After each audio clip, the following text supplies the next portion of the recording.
உரையை துவங்குவதற்கு முன்பாகவே நான் நன்றி உரை சொல்லிவிடுகிறேன். வழக்கமாக மரபாக ஒரு நன்றி உரை சொல்வதற்கு ஒரு வருவார், நீங்க தானா?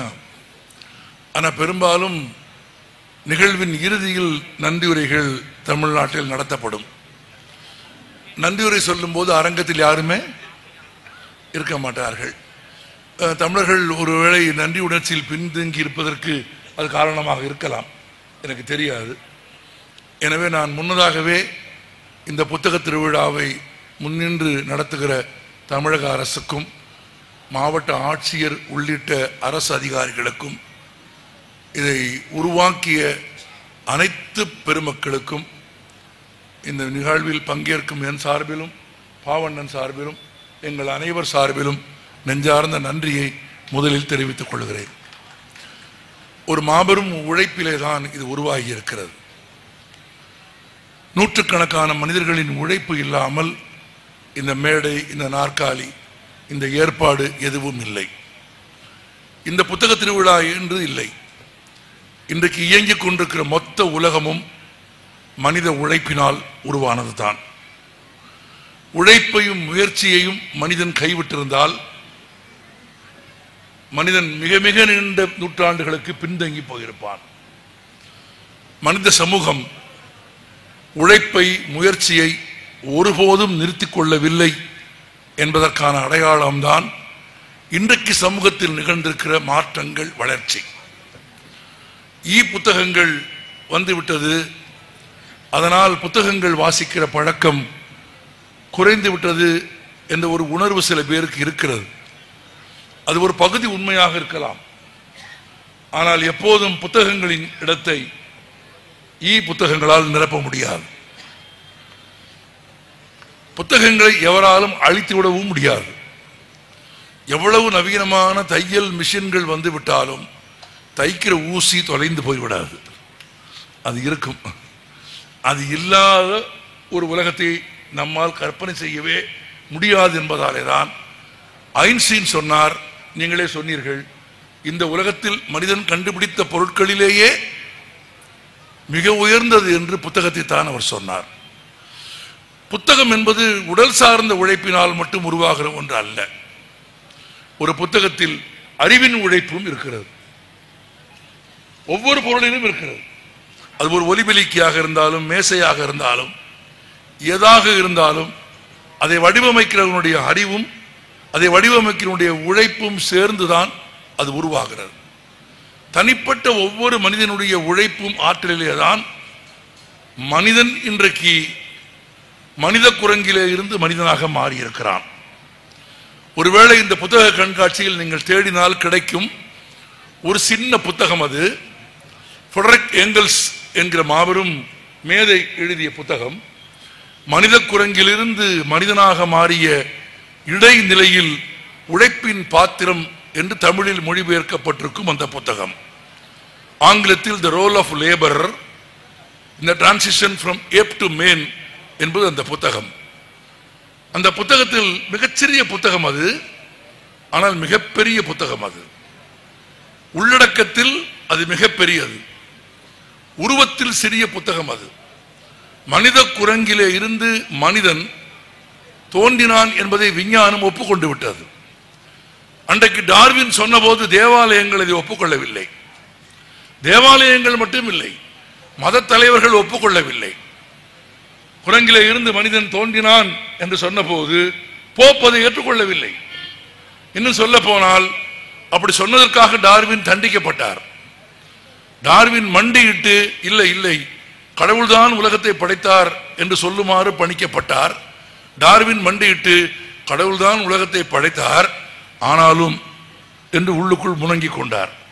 ஏனென்றால் டார்வினுக்கு தெரியும் ஆனாலும் கடவுள் உலகத்தை படைக்கவில்லை என்று. அதனால் டார்வின் உள்ளுக்குள் சொன்னார் குரங்கிலே இருந்துதான் மனிதன் வந்தான் என்று. ஆனால் குரங்கிலே இருந்து மனிதனாக மாறுவதற்கு உழைப்பு தான் அதிகம் பயன்பட்டது, முயற்சி தான் பயன்பட்டது.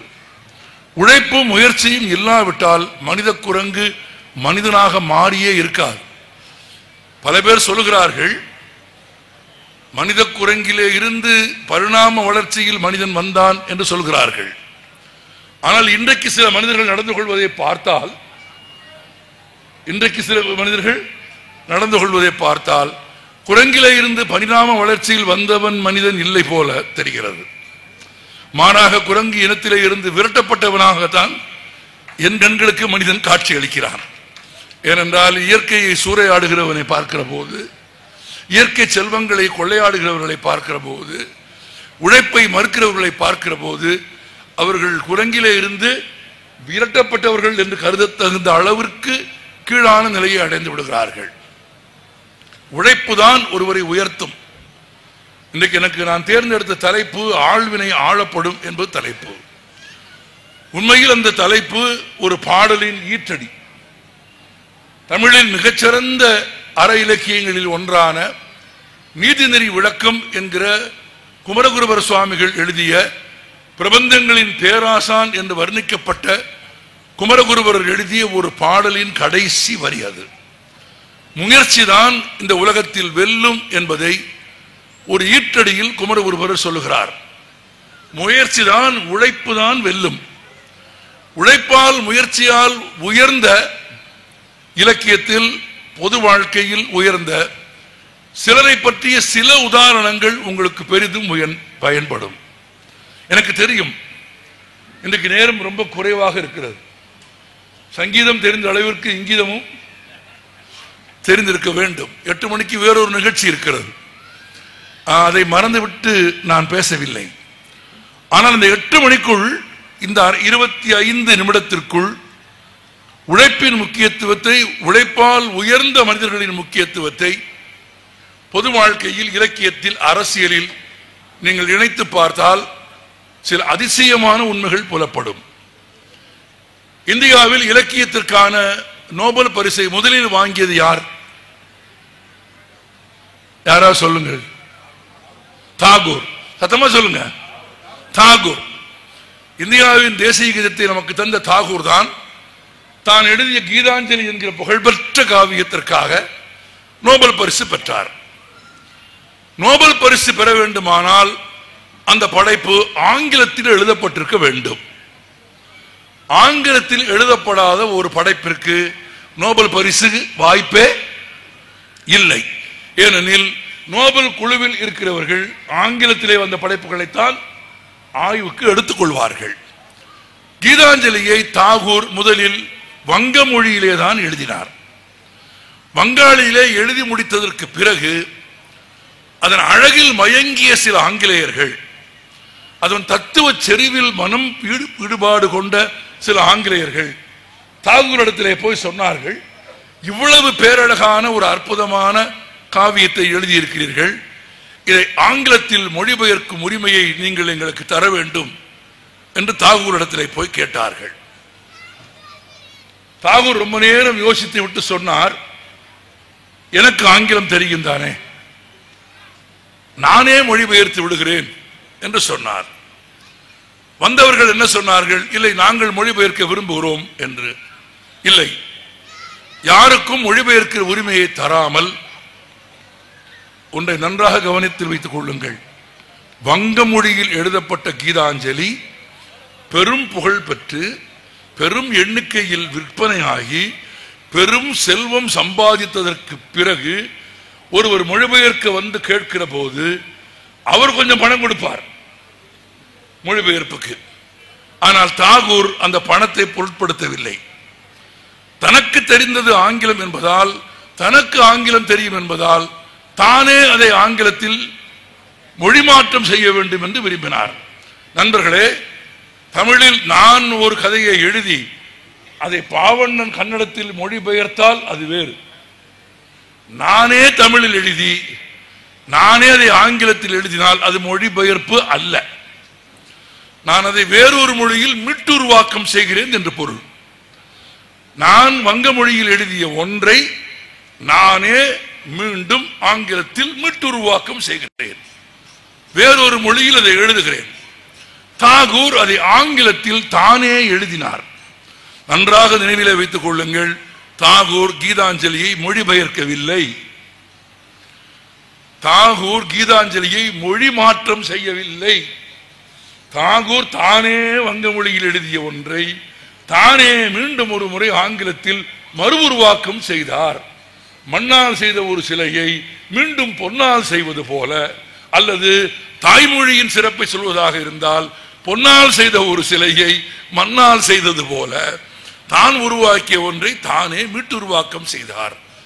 அவர் மீட்டுருவாக்கம் செய்த ஆங்கில பிரதியை படித்தவர்கள் அதை நோபல் கமிட்டிக்கு பரிந்துரைத்தார்கள்.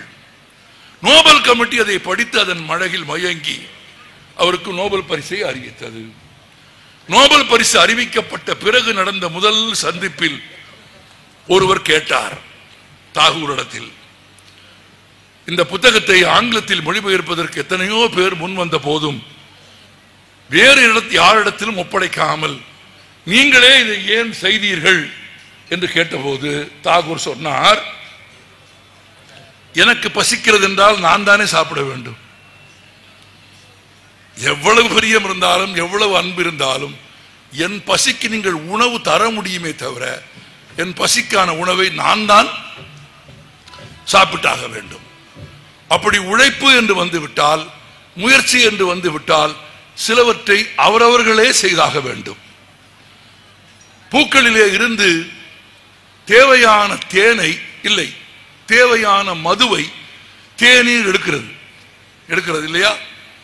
தேன் கூட்டில் இருப்பதுதான் தேன், பூவில் இருப்பது தேன் அல்ல. பூவில் இருப்பது தேன் அல்ல. பூவில் தேன் குடிக்கிறது என்று சொல்வது தவறு. பூவில் இருப்பது நெக்டர். ஆங்கிலத்திலே சொன்னால் நெக்டர், தமிழிலே சொன்னால் மது. பூவிலே இருப்பது மது. தேன் அதை தேனி போய் பூவிலே இருக்கிற மதுவை எடுக்கிறது. உழைப்பால் இது எடுக்கிறது. தான் எடுத்த அந்த மதுவில் தன் உமிழ்நீரை கலந்து பிறகு அதை சேகரிக்கிறது. பூவில் இருக்கிற வரையில் அது நெக்டர், மது. ஆனால் தேனியின் உழைப்பும் உமிழ்நீரும் சேர்ந்ததற்கு பிறகு அது தேன். 1000 ஆண்டுகள் ஆனாலும் கடாத அற்புதமான மருத்துவ குணமுடைய ஒன்றாக பூவில் இருக்கும் மதுவை தேனாக மாற்றும் ஆற்றல் தேனியின் உழைப்புக்கு இருக்கிறது, தேனியின் உமிழ்நீருக்கு இருக்கிறது. உமிழ்நீர் போல தன் குருதியால் தாகூர் அதை மாற்றினார். கேட்டபோது தாகூர் சொன்னார், அதை என்னை தவிர வேறு யாரும் செய்ய முடியாது என்றார். எத்தனையோ பேர் விரும்பியும் ஏன் நீங்கள் அனுமதிக்கவில்லை என்று கேட்டபோது தாகூர் சிரித்துக் கொண்டே சொன்னார், சிலவற்றை அவரவர்களே தான் செய்ய வேண்டும் என்று சொல்லிவிட்டு வயதான தாகூர், வயதேறிய தாகூர் ரொம்ப சுவாரஸ்யமான ஒரு உதாரணம் சொன்னார். ஏன் நானே செய்ய வேண்டும் என்று விரும்பினேன் தெரியுமா? எவ்வளவு உண்மையும் எவ்வளவு விசுவாசமும் உள்ள வேலைக்காரனாக இருந்தாலும், எவ்வளவு உண்மையும் எவ்வளவு விசுவாசம் உள்ள வேலைக்காரனாக இருந்தாலும் அவனை அனுப்பி என் காதலியின் முத்தத்தை நான் வாங்கி வர சொல்ல முடியாது.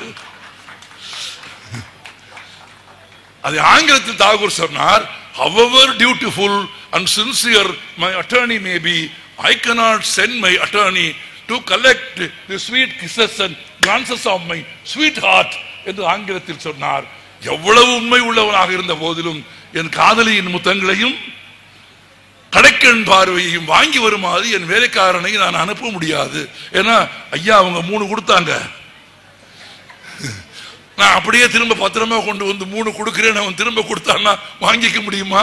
அப்படியானால் காதலியின் முத்தங்களை வாங்குவதற்கு உண்மை உள்ளவனாயிருந்த போதிலும் வேலைக்காரனை அனுப்பாமல் நீதானே போவாய், நான் தானே போக வேண்டும். அதுபோல நாம் நாமவே செயல்பட வேண்டிய, நாம் நமக்காகவே செய்து கொள்ள வேண்டிய பணிகளில் ஒன்று வாசிப்பு,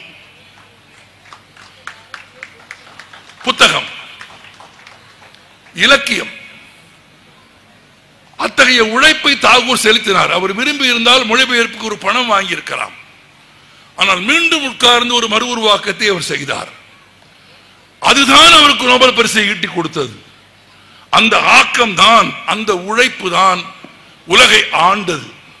ஆக்கம் ஆளப்படும் என்று குமரகுருபர சுவாமிகள் சொல்வதன் பொருள் அதுதான்.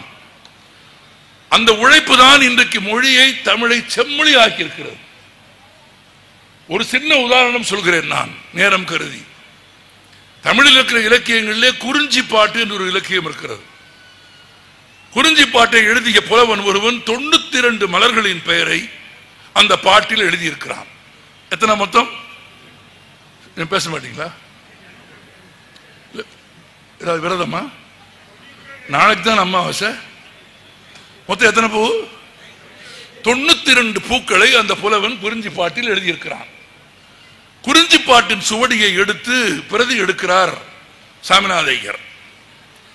ஒவ்வொன்றாக எடுக்கிறார்.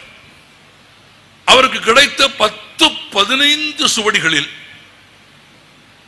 இருக்கிற பூக்களை எல்லாம் எடுக்கிறார். 88 பூக்களின் பெயர் தான் கிடைக்கிறது. 4 பூக்களின் பெயர் கிடைக்கவில்லை.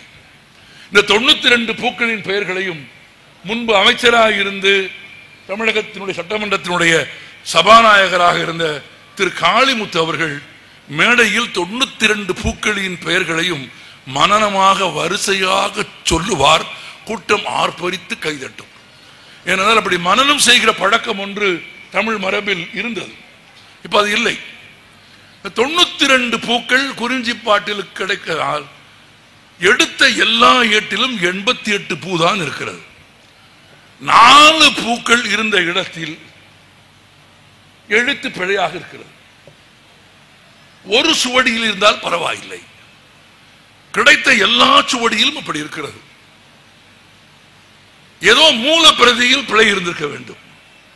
நம்ம ஊர்ல ஒரு பழமொழி இருக்கிறது, நீங்க படிச்சிருப்பீங்க. எழுதியவன் ஏட்ட கெடுத்தான், படிச்சவன் பாட்ட கெடுத்தான். எழுதினவன் பூரா என்ன பண்ணிட்டான்? மூல ஏட்டிலேயே அந்த இடம் சிதைவுபட்டிருக்க வேண்டும், அல்லது மூல ஏட்டிலேயே அந்த இடம் சரியாக தெளிவாக இல்லாமல் இருந்திருக்க வேண்டும். பிரதி கெடுத்த எல்லா சுவடுகளிலும் குறிஞ்சி பாட்டில் சொல்லி வைத்தது மாதிரி அந்த 4 பூ இல்லை. சாமிநாதையர் குறிஞ்சி பாட்டை அச்சாக்கவில்லை, தேடுகிறார். நண்பர்களே, இதுதான் உழைப்பின் முயற்சியின், விடாமுயற்சியின் அடையாளம். 7 ஆண்டுகள் சாமிநாதையர் தேடிக்கொண்டே இருந்தார். நண்பர்கள் கேட்டார்கள், இருக்கிற 88 பூவை வைத்துக் கொண்டு புத்தகத்தை போடக்கூடாதா என்று கேட்டபோது தமிழ் தாத்தா சொன்ன பதில், மேனி சிலிர்க்க வைக்கிற பதில். தமிழ் தாத்தா சொன்னார், தமிழ் அன்னைக்கு சூட்டுகிற மாலையில் 4 பூக்கள் குறைவாக இருப்பதை நான் விரும்பவில்லை என்று சொல்லிவிட்டார். 4 பூக்களை தேடிக்கொண்டே இருந்தார். 4 பூக்கள் கிடைக்கவே இல்லை. யாரோ வந்து தகவல் சொன்னார்கள், தர்மபுர ஆதீனத்தில் ஒரு சுவடு இருப்பதாகவும் அதில் இருக்கலாம் என்றும் ஒரு தகவல் சாமிநாதையருக்கு கிடைக்கிறது. சாமிநாதையர் திருவாவடுதுறை ஆதீனத்தை சேர்ந்தவர். அந்த ஆதீனத்தினுடைய செல்ல பிள்ளை, அங்கு வளர்க்கப்பட்டவர், அவர்களுடைய மடத்தோடு தொடர்புடையவர். தர்மபுர ஆதீனத்திற்கும் திருவாவடுதுறை ஆதீனத்திற்கும் அப்போது நல்ல உறவு இல்லை. ஏதோ காரணங்களால், நிலப்பிரச்சனையோ மடப்பிரச்சனையோ, மடங்களுக்குள்ளே பிரச்சனைன்னு சொல்றேன், மடப்பிரச்சனையோ ஏதோ பிரச்சனையால் 2 மடங்களுக்குள் நல்ல உறவு இல்லை. சாமிநாதையர் ரொம்ப தயங்கி தயங்கி திருவாவடுதுறை ஆதீன இடத்துல போய் மெதுவாக கேட்டார். என்ன, குறிஞ்சி பாட்டில் 4 பூக்கள் கிடைக்கவில்லை, 4 பூக்களை தேடிக்கொண்டே இருக்கிறேன், கிடைத்த பிரதி ஒன்றிலும் கூட இல்லை. சரி, அதற்கு நான் என்ன செய்ய வேண்டும்? தருமபுர ஆதீனத்தில் இருக்கிற ஒரு சுவடு இருப்பதாக சொல்கிறார்கள், அங்கு போய் கேட்டால் ஒருவேளை இருக்கலாம் என்பதால் சமூகத்தின் அனுமதியை கேட்கிறேன் என்றார். திருவாவடுதுறை ஆதீனம் சொன்னார், நம்முடைய மடத்திற்கும் அந்த மடத்திற்கும் இடையில் சில மனஸ்தாபங்கள், மனக்குமர்கள் இருக்கிறது. ஆனால் அதற்கும் தமிழ் பணிக்கும் சம்பந்தம் இல்லை. சாமிநாதன் விரும்பியபடி தர்மபுர ஆதீனத்திற்கு போய் வேண்டியதை கேட்கலாம், உரிய திருமுகத்தை நாமே தருகிறோம் என்று உத்தரவு கடிதத்தை பெருந்தன்மையாக திருவாவடுதுறை ஆதீனம் சாமிநாதையருக்கு கொடுக்கிறது. கடிதத்தை வாங்கி கொண்டு பல ஆண்டுகளாக தேடிய ஒன்றை தேடி இப்போது தர்மபுர ஆதீனத்திற்கு போகிறார் சாமிநாதையர். அவர்கள் எந்த பகைமையும் இல்லாமல் வரவேற்கிறார்கள். அவர்களும் சொல்கிறார்கள், மடங்கு நிர்வாகங்களுக்குள் 1000 பிரச்சனை இருக்கும், தமிழ் பணிக்கும் அதுக்கும் சம்பந்தம் இல்லை. இங்கே நமக்கு திருமணத்திற்கு சொந்தமான பண்டாரம் இருக்கிறது. பண்டாரம் என்பது ஓலைச்சுவடிகள், முக்கியமான ஆவணங்களை சேர்த்து வைக்கிற இடம். பண்டாரத்தை திறந்து விட சொல்கிறேன், நீங்கள் போய் தேடி எடுத்துக் கொள்ளுங்கள் என்று சொல்லிவிட்டார்கள். மின் விளக்குகள் வராத காலம், பண்டாரத்தை திறந்து விட்டார்கள். பண்டாரத்துக்குள்ளே போனால் பல நூற்றுக்கணக்கான சுவடிகள் உள்ளே அடுக்கி வைக்கப்பட்டிருக்கிறது. ஒரு ஆள் உயர குத்து விளக்கில் எண்ணெய் ஊற்றி திரி போட்டு சாமிநாதையர் இடத்தில் பண்டாரத்திற்குள்ளே அவரை விட்டு விட்டு வந்து விட்டார்கள். ஒரு சுவடியை எடுப்பார் சாமிநாதையர், விளக்கு இருக்கிற இடத்திற்கு போவார், போய் பிரித்து பார்ப்பார். அது குறிஞ்சிப்பாட்டு இல்லை என்றால் திரும்ப அதை முறையாக கட்டி எடுத்து கொண்டு போய் வைப்பார். அடுத்தது அடுத்தது அடுத்தது, துணைக்கு உதவிக்கு ஒருவரும் இல்லை. ஒற்றை ஆளாக காற்று புகை இடமில்லாத வியர்த்து கொட்டுகிற அந்த பண்டாரத்திற்குள் தமிழ் தாத்தா விடிய விடிய தேடுகிறார். முயற்சியில் பின்வாங்கவே இல்லை. நெருக்கி இன்னும் கொஞ்ச நேரத்தில் விடிய போகிறது, மணி 5 போகிறது. இரவெல்லாம் தேடுகிறார். 5 மணிக்கு ஒரு சுவடி கிடைக்கிறது, அது குறிஞ்சிப்பாட்டு. ஆமா, இப்போ சாமிநாதருடைய மனநிலை எப்படி இருக்கும் என்று நீங்கள் ஊகித்து பாருங்கள். சுவடை பிரிக்க போகிறோம். இதிலும் அந்த 4 பூ இருக்குமா இருக்காதா? முதலில் குறிஞ்சிப்பாட்டு சுவடி கிடைத்தது பெரிய மகிழ்ச்சி. அந்த மகிழ்ச்சியோடு இவ்வளவு நேர தேடலுக்கும் முயற்சிக்கும் பிறகும் போய் அந்த விளக்கிற்கு அருகாமையிலே உட்கார்ந்து அவர் எத்தனை தெய்வங்களை வேண்டினாரோ, மனதில் என்னவெல்லாம் நினைத்தாரோ எனக்கு தெரியவில்லை. ஆனால் நான் மணக்கண் முன்னால் ஒரு இருண்ட அறையில் ஒரு குத்து விளக்குக்கு பக்கத்தில் சாமிநாதையர் அமர்ந்து அந்த சுவடியை பார்ப்பதை என் கண்களால் நான் பார்க்கிறேன். அதை நீங்கள் காட்சி செய்து பார்க்க வேண்டும் என்று விரும்புகிறேன். அப்படி காட்சிபூர்வமாக ஒன்றை உணர்ந்தால் மட்டும்தான் நம் குருதியிலும் உழைப்பின் மகத்துவமும் மொழியின் சிறப்பும் வரும். இல்லாவிட்டால் பாரதி பாடியிருக்க மாட்டார் சாமிநாதையரை புகழ்ந்து. ஆமா, செம்பரதி ஒளி பெற்றான், பைநரவு சுவை பெற்று திகழ்ந்தது, அங்கே உம்பரலாம் இரவாமை பெற்றனர் என்று அவரே கொல் உவத்தல் செய்வார். கும்பமுனியன திகழும் சாமிநாத புலவன் குறைவில் கீர்த்தி பம்பலுற பெற்ற நிலையில் அவன் பெருமை மொழியலாமோ?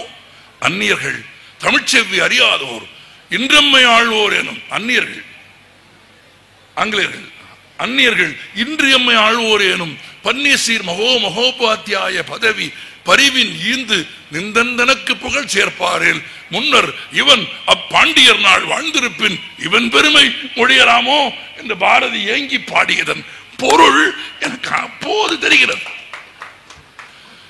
கைகள் விடக்க விடக்க விடக்க உள்ளமெல்லாம் பதற பதற அந்த விடிய காலை நேரத்தில் அந்த குத்து விளக்கு வெளிச்சத்தில் சாமிநாதையர் குறிஞ்சிப்பாட்டை தேடுகிறார், புரட்டுகிறார். அந்த 4 பூக்களின் பெயரும் இருக்கிறது. பிறகு 92 பூக்களின் பெயரோடு கூடிய குறிஞ்சிப்பாட்டை வெளியிட்டார். நண்பர்களே, எவ்வளவு பெரிய உழைப்பு இந்த மொழியை செம்மொழியாக்கி இருக்கிறது என்று நினைத்து பாருங்கள். இன்னும் ஒரு மனிதர் சொல்கிறேன், நான் 5 நிமிடத்திற்குள் சொல்லி முடிப்பேனா எனக்கு தெரியவில்லை, ஆனால் சொல்லிவிடுவேன். 1947 ஆகஸ்ட் 15 இந்த நாட்டுக்கு சுதந்திரம் கிடைத்தது. அது அரசியல் சுதந்திரம். உங்களுக்கு தெரியும், அமெரிக்காவின் சுதந்திர தினம் என்றைக்கு? ஜூலை 4. பாகிஸ்தானுக்கு சுதந்திர தினம் என்றைக்கு? ஆகஸ்ட் 14. உலகின் எல்லா நாடுகளிலும் சுதந்திர தினம் மட்டும்தான் கொண்டாடுவார்கள். ஆனால் இந்தியாவில் 2 நாட்கள், ஒன்று சுதந்திர தினம், குடியரசு தினம். இந்த 2 விடுமுறை நாட்கள் அல்ல, இந்த 2 நமக்கு விடுதலையை உத்தரவாதப்படுத்திய நாட்கள். நம்மால் ஞாயிற்றுக்கிழமை வந்தா பதறான். ஆகஸ்ட் 15, ஜனவரி 26 ஞாயிற்றுக்கிழமை வந்துட்டா இந்த வருஷம் இதுக்கு அது பிரயோஜனம் இல்லாம போச்சுன்னு நினைக்கிறான். ஏன்னா அது எதுக்கு பிரயோஜனப்பட்டுங்கிற புஸ்தகத்தை அவன் படிக்கவே இல்லை. ஆகஸ்ட் 15 அந்நியரிடமிருந்து அரசியல் விடுதலையை வாங்கி கொடுத்த நாள். ஜனவரி 26 நம்மை நாமே ஆளும் தகுதியான குடியரசாக உயர்ந்த நாள். அப்படி குடியரசாக இந்தியாவை உயர்த்த வேண்டும் என்று முடிவெடுத்த போது 47 ஆகஸ்ட் 15 இந்தியாவிற்கு சுதந்திரம் கிடைத்து விட்டது. ஆனால் இந்தியாவிற்கென்று ஒரு சட்டம் இல்லை, இந்தியாவிற்கென்று ஒரு சாசனம் இல்லை. எனவே அரசியல் சட்டத்தை, அரசியல் சாசனத்தை நிர்வாக்குவதற்கு ஒரு குழு உருவாக்கப்படுகிறது. அந்த குழுவுக்கு யாரை தலைவராக போடுவது? காங்கிரஸில் இல்லாத ஒருவரை காந்தி முன்மொழிந்தார். இந்த வரியை நீங்கள் கவனித்துக் கொள்ள வேண்டும். காந்தியே காங்கிரஸில் இல்லை, அது வேறு கதை. காந்தியே காங்கிரஸில் இல்லை. காங்கிரஸில் இல்லாத காந்தி அரசியல் நிர்ணய சபைக்கு காங்கிரஸில் இல்லாத ஒரு மனிதரின் பெயரைத்தான் முன்மொழிந்தார். காந்திக்கு தெரியும், தன் உழைப்பால், தன் முயற்சியால் இந்தியாவிற்கான அரசியல் சாசனத்தை அவர் ஒருவரால் மட்டும்தான் உருவாக்க முடியும் என்று கருதினார். அவர் பெயர்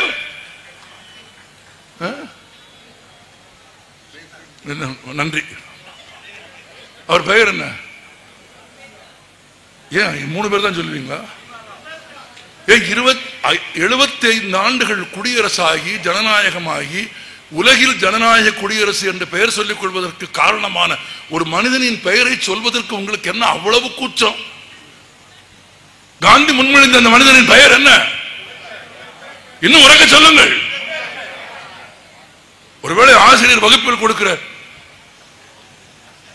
அது என்னது, ஒரு முறைக்கு 3 முறை எழுது, ஒரு முறைக்கு 10 முறை எழுது என்று ஆசிரியர் கொடுக்கிற தண்டனை என்று நீங்கள் கருதினால் கூட பரவாயில்லை. அரசியல் சாசனத்தை எழுதுவதற்கு காந்தி பரிந்துரைத்த யாருடைய பெயரை? அம்பேத்கர். 1947 29 ஆகஸ்ட் தன் பணியை அவர் துவங்கினார். 1947 அதாவது நாடு சுதந்திரம் அடைந்த 14வது நாளில் அவர் தன் வேலையை துவங்கி விட்டார்.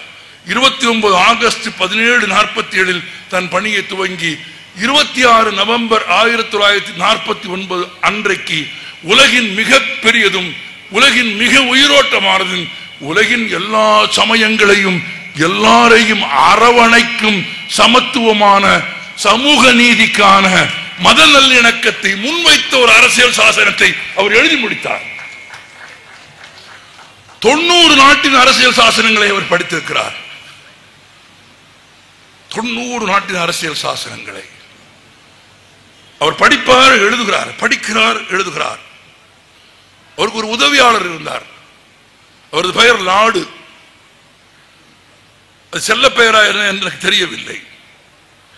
லாடு ஒரு நாள் இரவு உணவு கொண்டு வந்து கொடுக்கிறார். நிறைய அரசியல் சாசன புத்தகங்களை வைத்துக் கொண்டு அம்பேத்கர் எழுதி கொண்டிருக்கிறார், படித்துக் கொண்டிருக்கிறார். இரவு உணவை கொண்டு வந்து வைக்கிறார். இந்த உழைப்பு தான் இந்தியாவை ஆளுகிறது. அவர் உருவாக்கிய இந்த உழைப்பு தான் இனி வரும் காலத்திலும் இந்தியாவை ஆளும். எல்லா மதங்களையும் சமமாக நடத்துகிற மதச்சார்பற்ற ஒரு குடியரசை தான் இந்தியாவில் நடத்த முடியுமே தவிர அம்பேத்கரின் கனவுக்கு புறம்பான ஒன்றை, அந்த உழைப்புக்கு எதிரான ஒன்றை இந்திய மண்ணில் எவராலும் கொண்டு வர முடியாது. நான் வாசித்த புத்தகங்களின் மீது நான் ஆணையிட்டு சொல்கிறேன். எனக்கு தெரியும், புத்தக கண்காட்சியில் இடம்பெறும் எல்லா புத்தகங்களும் சிறந்த புத்தகங்கள் அல்ல. எனக்கு தெரியும், எல்லாம் வாசிப்புக்குரிய புத்தகங்கள் அல்ல. வாசித்து விட்டு கொளுத்த வேண்டிய புத்தகங்களும் இருக்கிறது. வாசித்து விட்டு நிராகரிக்கப்பட வேண்டிய புத்தகங்களும் இருக்கிறது. வாசித்து மனதில் வைத்துக் கொள்ள வேண்டிய புத்தகங்களும் இருக்கிறது.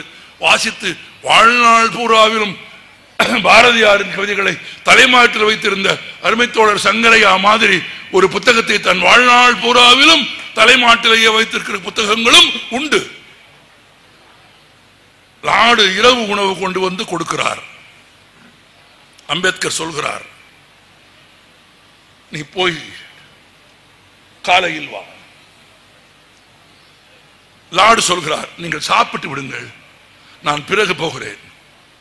இல்லை, நான் பிறகு சாப்பிட்டுக் கொள்கிறேன், இப்போது எனக்கு பசி இல்லை, நீ போய்விட்டு காலையில் வா. ஒரு இரவு நடக்கிற சம்பவம் இது.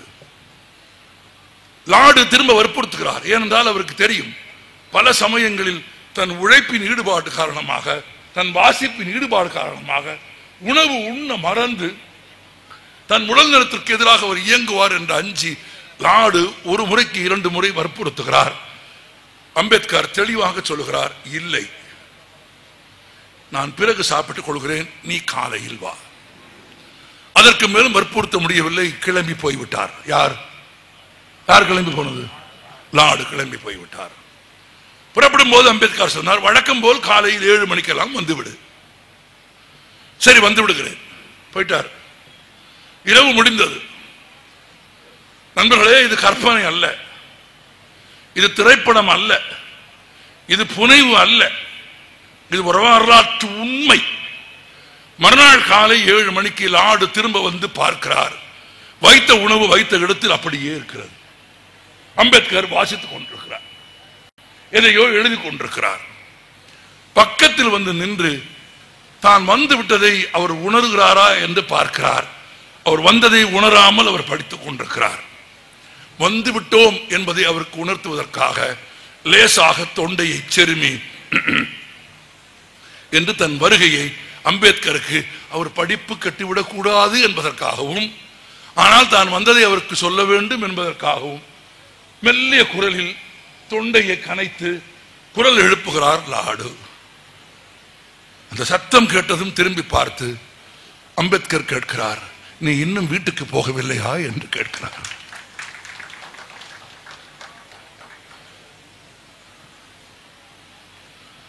உறக்கமற்ற அந்த மனிதனின் உழைப்பிலே தான் இந்த குடியரசு இயங்குகிறது. உறக்கமில்லாமல் அந்த மனிதன் உருவாக்கிய சாசனத்தின் கீழே தான் சட்டமன்றங்களும் பாராளுமன்றங்களும் நடக்கிறது. உறக்கமற்ற இரவுகளின் வழியாக அந்த மனிதன் உருவாக்கிய அரசியல் சாசனத்தின் கீழே தான் உங்கள் அரசாங்கங்கள், உங்கள் அமைச்சகங்கள், உங்கள் அதிகாரம் அவ்வளவும் இயங்குகிறது. உங்கள் ரிசர்வ் வங்கியை வடிவமைத்து கொடுத்தவர் அவர். உங்கள் மாவட்ட நிர்வாகத்தை எழுதி கொடுத்தவர் அவர். உங்கள் சட்டமன்றங்களையும் பாராளுமன்றங்களையும் எப்படி நடத்த வேண்டும் என்று குழந்தைகளுக்கு சொல்லிக் கொடுத்ததை போல் சொன்னவர் அவர். அதன் தொடர்ச்சி தான் இந்த புத்தக திருவிழாவும் கூட. எனக்கு தெரிகிறது, அவர் மறைந்து நீண்ட நாட்கள் ஆகிவிட்டது. அவர் உருவாக்கிய அரசியல் சட்டம், அவர் உருவாக்கிய பாராளுமன்றம், அவர் உருவாக்கிய சட்டமன்றம், அவர் உருவாக்கிய மாவட்ட நிர்வாகம், இவைகளின் தொடர்ச்சியாகத்தான் இந்த புத்தக திருவிழாவும் நடக்கிறது என்றால் முயற்சி தான் இந்த உலகத்தை ஆளுகிறது. அதுவும் மேன்மக்களின் முயற்சியாலே தான் இந்த உலகம் ஆளப்படுகிறது. ஆழ்வினை ஆளப்படும். அம்பேத்கர் உருவாக்கிய அரசியல் சட்டம் தான் இந்த புத்தக திருவிழாவிற்கு அடிப்படை என்று நான் சொன்னால் அது மிக இல்லை, அது புனை இல்லை, அது கற்பனை இல்லை, அது உண்மை. உண்மை, வரலாற்று உண்மை. 3 முறை சொன்னேன், உண்மை. நன்றி. இந்த தகவல் உங்களுக்கு பிடிச்சிருந்தா லைக் பண்ணுங்க, உங்க ஃப்ரெண்ட்ஸுக்கு ஷேர் பண்ணுங்க, மறக்காம எங்க சேனலுக்கு சப்ஸ்கிரைப் பண்ணுங்க.